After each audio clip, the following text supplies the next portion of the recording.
Hey everyone, Mr. Drake here. We continue on with our unit on ancient East Asia. We're more than halfway home, and we're still going to be talking about China today, but we're going to shift gears a little bit and talk about China and a lot of Asia under the rule of the Mongols. Now, up to this point in this unit, we have talked about some of the ancient Chinese dynasties like the Shang and the Zhou and the Han dynasty, and we're going to talk a little bit about the Tang and the Song dynasty, but we're not going to go into a lot of detail. We'll go over some very broad points about the way life was during those dynasties and a few of their accomplishments, but we're not going to go into great detail on these. But anyway, after the Han dynasty collapsed in about the year 220, there was a period for about 400 years where there wasn't one big dynasty in China. There were a lot of smaller little kingdoms divided up across the land, but there wasn't one strong central government or strong ruler, and it was sort of chaotic almost. The Tang dynasty took over in 618, and the Tang dynasty united the land into one unified big kingdom again, ruled for almost 300 years. It fell apart, it was taken over, and the Song dynasty, about 40 years after that, took over China and ruled for a little over 300 years from 960 until 1279. Now, both of these dynasties were what we would call golden ages, and we talked about the idea of the golden age in the last unit. The idea that arts and literature were being created, there was peace and not a lot of war. People were happy in general, which is why it's called the golden age. One of the big accomplishments of Chinese civilization at this time is that they had a government made up of educated, qualified people who had to actually pass tests in order to get government jobs. So you didn't inherit your government position or position of leadership. You actually had to apply for it and study many, many years to take that test in order to be given those positions. This meant that government was much more efficient because the people who were running it knew what they were doing.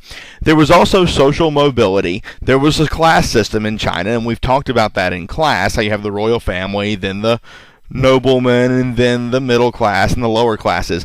But even the peasants at the lowest class, the people who worked the land and were farmers, if they were able to study and pass the civil service exam that it was required to get a government job, they could, begin to make money and move up into the middle class or possibly even higher. Now, in terms of inventions of the Tang dynasty and the Song dynasty, they did create several things. Gunpowder was invented during the time of the Tang dynasty in about the year 850. It was made out of a bunch of materials that are pretty commonly found in China, like saltpeter and sulfur and charcoal and stuff like that. Initially, it was used in fireworks, and the Chinese are credited with inventing fireworks, but then later they used it in weaponry. So, that's the Tang dynasty and the Song dynasty, and now we're going to move on to talk about the Mongols. Now, the Mongols were located in Central Asia, north of China, if you recall from the map activity that we've done earlier in this unit. They were nomadic people. They didn't live in one place. They moved around following their food sources.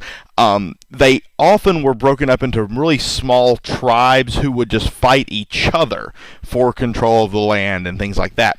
But Genghis Khan, who you see right there, and you've probably heard of, he united all of those Mongol tribes and said, if we work together, we can accomplish great things. And so Genghis Khan, leading this giant Mongol fighting force, begins to branch out and ends up conquering most of Asia. And in a later slide in this video, you'll see a map of just how much land the Mongols took over. Now, China was tougher to conquer because China had built fortifications and walls, such as the Great Wall of China, to keep the Mongols and other invaders out. But eventually, and it didn't happen until after Genghis Khan died, the Mongols were able to conquer China.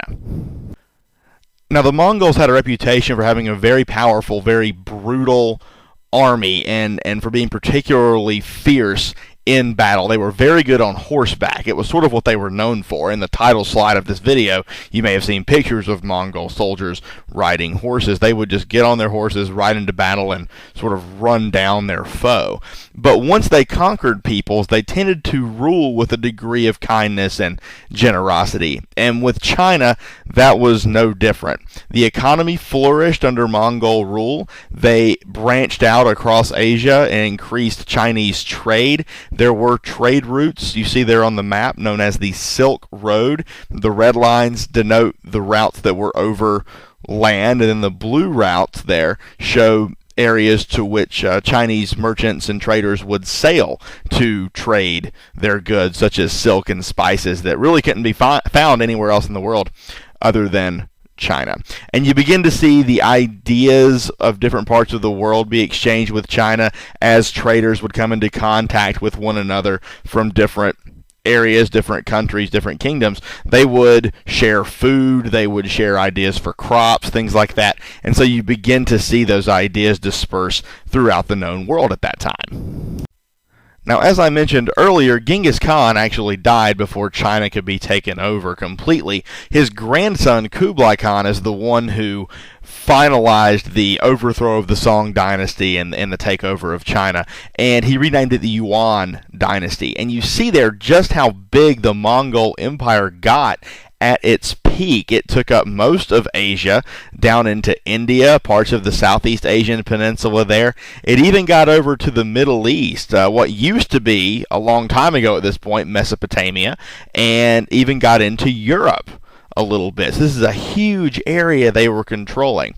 And during this time, Europeans, for the first time, we haven't talked about the Europeans yet, we're a little bit ahead of the ancient civilizations now, but Europeans began to become aware of the way China was and operated and the culture of it and the history of it, mostly thanks to an Italian named Marco Polo who went to China, spent about 20 years there, and then wrote a bunch of books about it once he was back in Europe, in Italy.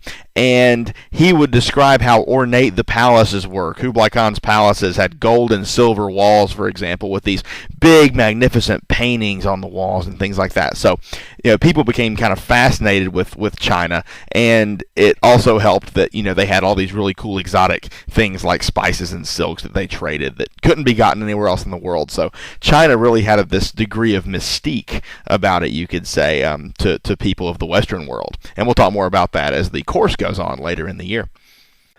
Now, eventually, Mongol rule in China did decline. Kublai Khan died, and no single strong ruler took his place. So the Yuan dynasty's rule did become a lot weaker.